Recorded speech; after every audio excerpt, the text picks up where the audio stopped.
Hello दोस्तों, नमस्कार। हमारे इस यूट्यूब चैनल पर आप सभी का हार्दिक स्वागत है। पुलिस वाला यूट्यूब चैनल के माध्यम से आप आसानी से समझ पाएंगे कि एमपी पुलिस की जो अपकमिंग वैकेंसीज हैं 7,500 प्लस भी हो सकती हैं और इन पर संभावना लगातार जताई जा रही है। ये ज़्यादा भी हो सकती हैं।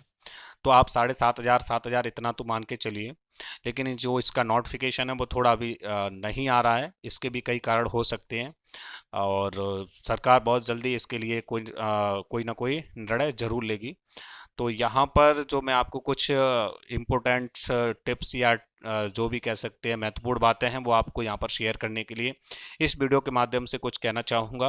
वो आप अच्छे से सुनेंगे तो मैं गारंटी से कह सकता हूँ कि अगर आपका 2-4 नंबर से एमपी पुलिस में सिलेक्शन अगर आपका नहीं भी हो पा रहा है तो इस वीडियो को अगर आप पूरा देखते हैं, सुनते हैं आसानी से और मैं जो बातें कमियां बता रहा हूं उनको नोट डाउन करते हैं तो गारंटी से आप सेलेक्ट हो जाएंगे। क्योंकि वो जो अपने अंदर ही कमियां होती हैं उनको अपन दूर नहीं कर पाते हैं और इसी वजह से कहीं ना कहीं बाकी लोगों से पिछड़ जाते हैं और जो एग्जाम से बाहर हो जाते हैं कंपटीशन में। ठीक है। तो इस बातों को मैं यहाँ पर एक एक करके शेयर करता जाऊंगा और आपको अगर ऐसा लगे कि मैंने ये गलती की, कुछ बातें नोट डाउन करनी हो तो आप कर सकते हैं। सबसे पहली गलती आप लोगों को ये नहीं करनी है कि आप नोटिफिकेशन का इंतजार कर रहे हो, क्योंकि इसमें ओवरेज नहीं होते हैं एमपी पुलिस में। ये आप सभी को पता होना चाहिए, चाहे अदर स्टेट वाले देख रहे हो कहीं के भी हो। तो इसमें 35 तक आप आसानी से फॉर्म अप्लाई कर सकते हैं। तो ये बात शायद आप 30 तक रहता है तो ठीक है। 30 तो मिनिमम है ही कम से कम सभी के लिए। तो इसमें कोई आपको इतना इशू नहीं रहने वाला है। अब इसके लिए मैं थोड़ा कुछ और बातें शेयर करना चाहूँगा। जैसे मान लीजिए नोटिफिकेशन आता है, उसके बाद आप तैयारी करते हैं तो आपके पास एक प्रेशर सा बनता चला जाता है और आप अच्छे से जो तैयारी करना चाहिए उस प्रकार से नहीं कर पाते हैं। तो सबसे पहले गलती ये आपको बिल्कुल नहीं करना है। आप अभी से तैयारी अपनी स्टार्ट रखें, कंटिन्यू चलते रहें धीरे धीरे। जो लोग फेल हो गए उनको भी ज़्यादा लोड लेने की आवश्यकता नहीं है। दूसरी गलती, जो सोर्स हैं आपके पास, जो किताबें आपने खरीद रखी होंगी, मैं मानता हूँ कई ऑनलाइन कोर्स वगैरह से पढ़ रहे होंगे या फिर बुक्स से पढ़ रहे होंगे। तो आपको ढेर सारी किताबें नहीं पढ़नी है। जैसे गणित के लिए आपने 2 से 3 किताबें उठा ली, रीजनिंग के लिए आपने 2 से 3 किताबें उठा ली। सबसे बेस्ट सॉल्यूशन मैं मानता हूँ है तो सिर्फ और सिर्फ previous year questions paper. Previous year questions paper आप टॉपिक वाइज लगाते जाइए, आगे बढ़ते जाइए और सारे डाउट्स क्लियर होते चले जाते हैं। साथ ही साथ एक आपको पेपर का लेवल का भी पता चलता जाता है। ठीक है। तो ये जो दूसरी गलती है ये भी आपको नहीं करना है। यानी कि ढेर सारी किताबें आपको इकट्ठी नहीं करनी है। 4 से 5 किताबें ही आपको पढ़नी होती हैं, उन्हीं किताबों को बार बार रिवाइज करते रहना है। अगर ये गलती आप नहीं करेंगे तो निश्चित ही आप मान के चलिए कि काफ़ी अच्छा कर पाएंगे।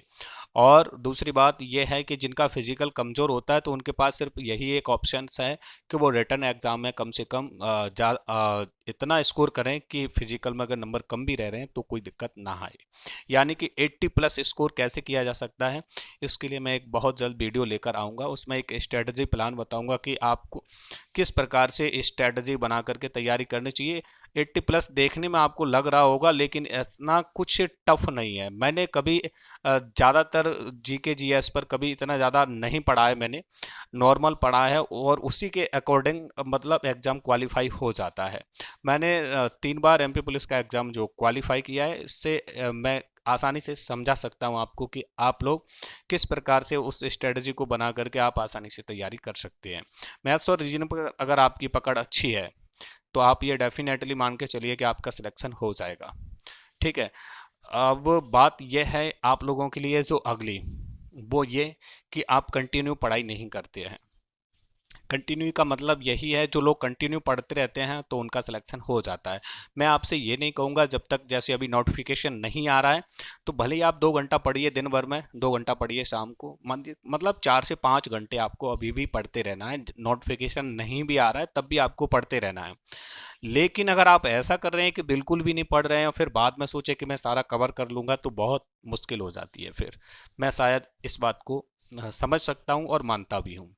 आप लोगों की क्या सोच है वो एक अलग बात है, मैं इस पर ज़्यादा कुछ टिप्पणी नहीं करूंगा।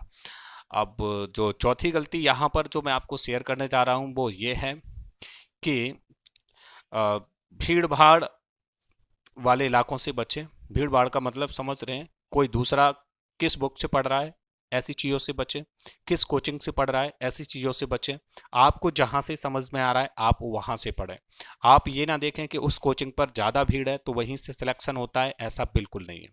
छोटे कोचिंग वाले जितनी मेहनत करते हैं मैं मानता हूँ शायद उतना मेहनत बड़ी कोचिंग वाले नहीं कर पाते, क्योंकि उनके पास उतना समय नहीं होता है। तो जो डाउट्स वगैरह क्लियर करने हैं, जो नए स्टूडेंट हैं, बिल्कुल एकदम फ्रेशर स्टूडेंट, तो उनके लिए वो सबसे अच्छा मैं कह सकता हूँ हो सकता है एक माध्यम। और ऑनलाइन के लिए तो काफ़ी प्लेटफॉर्म, कभी काफ़ी इंस्टीट्यूट हैं, काफ़ी ऑनलाइन कोर्सेज अवेलेबल हैं, तो आप वहाँ से भी आप एक बार उनको जजमेंट करें, उसके बाद ही मैं समझता हूँ आगे बढ़ें। लेकिन होगा क्या कि डेडिकेट जो सिलेबस है, जैसे मान लीजिए सबसे पहले सिलेबस को समझना बहुत ज़रूरी है। सिलेबस अगर आपने अच्छे से समझ लिया कि मैथ्स कितने नंबर का आता है, रीजनिंग कितने नंबर की आती है, फाइनल दोनों ही सब्जेक्ट हैं जो अहम भूमिका निभाते हैं एमपी पुलिस में सिलेक्ट होने के लिए, तो आपको ये पता होना चाहिए कि जो मैथ्स है पूरा मैथ्स आपको नहीं पढ़ना है। और अगर आप पूरा मैथ्स तैयारी करने में लग गए तो आपका सिलेक्शन शायद ना हो पाए, क्योंकि कुछ उसमें चैप्टर्स ऐसे हैं जिनसे क्वेश्चंस नहीं आते हैं और आप उनको भी पढ़ रहे हैं तो कहीं ना कहीं वो दिक्कत भी खड़ी कर सकती है। प्रत्येक चैप्टर के अंतर्गत आपको एक लेवल का पता होना चाहिए कि इस लेवल तक क्वेश्चन पूछे गए हैं और आगे इस लेवल तक पूछे जाने की संभावना है, सिर्फ वहां तक आपको पढ़ना चाहिए। ज्यादा हाई लेवल के क्वेश्चंस करने से कोई मतलब नहीं है। आप सोच रहे हैं किसी दोस्त ने आपको कोई क्वेश्चंस दिया और आपसे बोला कि इसको बना के दिखाना भाई, तो आप उसी में उलझ गए और आपने सारा समय उसी में बर्बाद कर दिया। इन ऐसी चीज़ों से बचें, यानी कि इंटेलिजेंट होने से बचें। आपको सिर्फ क्या करना है, सिलेक्शन लेना है, ना कि ये किसी को बताना है कि मैं कितना बड़ा बुद्धिमान हूँ। ये चीज़ें एक अलग मैटर है, ये तब कर सकते हैं जब आप सेलेक्ट हो जाएं।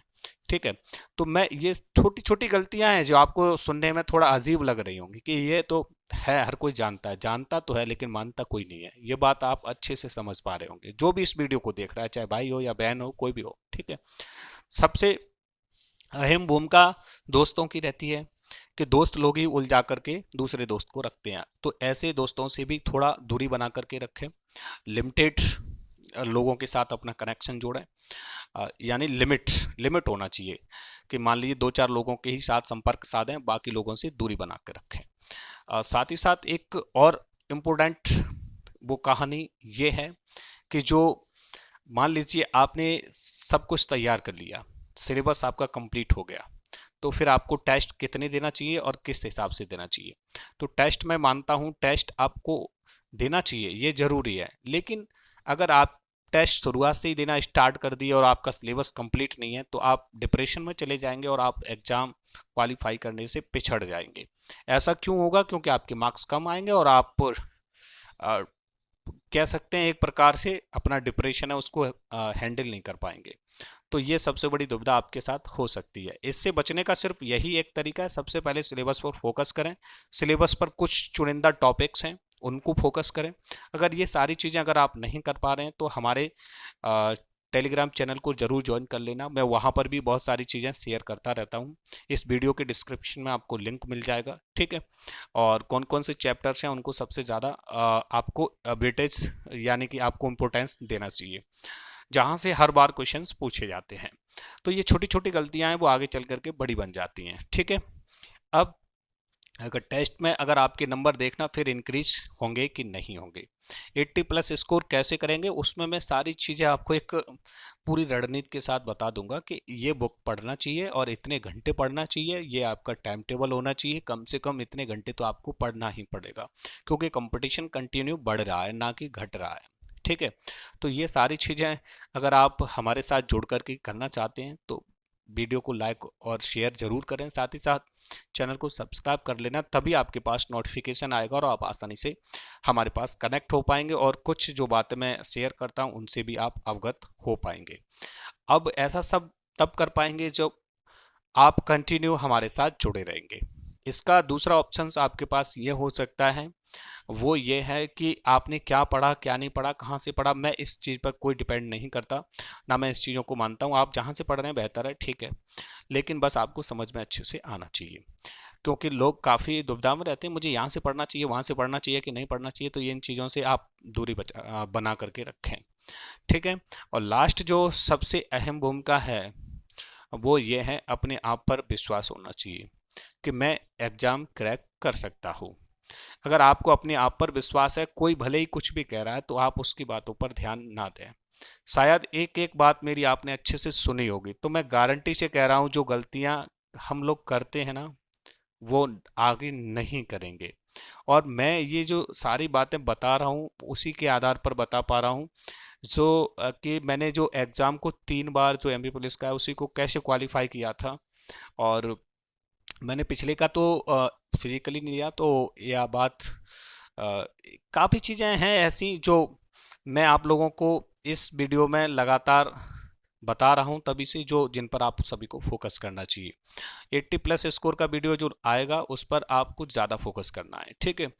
एकदम नोट डाउन करके उसमें सारी चीज़ें लिखते जाना, और ये जो कमियां हैं इस वीडियो को दोबारा भले ही सुन लेना, इन कमियों से आपको बचना है 100%। अभी हो सकता है आपको ये बकवास लग रहा होगा वीडियो, लेकिन जिस दिन आप एग्ज़ाम दे करके आएंगे और कुछ नंबर्स कम रह रहे होंगे तो आपको इसी वीडियो की याद आएगी कि उस वीडियो में एक भाई ने मुझे बताया था, मैंने सुना था, लेकिन पर मैंने अपना उस पर फोकस नहीं किया। ठीक है दोस्तों, तो उम्मीद करता हूँ वीडियो आपको पसंद ज़रूर आया होगा। पसंद आया हो तो समझ लेना, हमारे साथ चैनल के माध्यम से आप जुड़ सकते हैं। फिर मिलेंगे अपन एक नई अपडेट के साथ, एक नेक्स्ट वीडियो में। लगातार चर्चा करते रहते हैं, आगे भी करते रहेंगे। धन्यवाद। जय हिंद।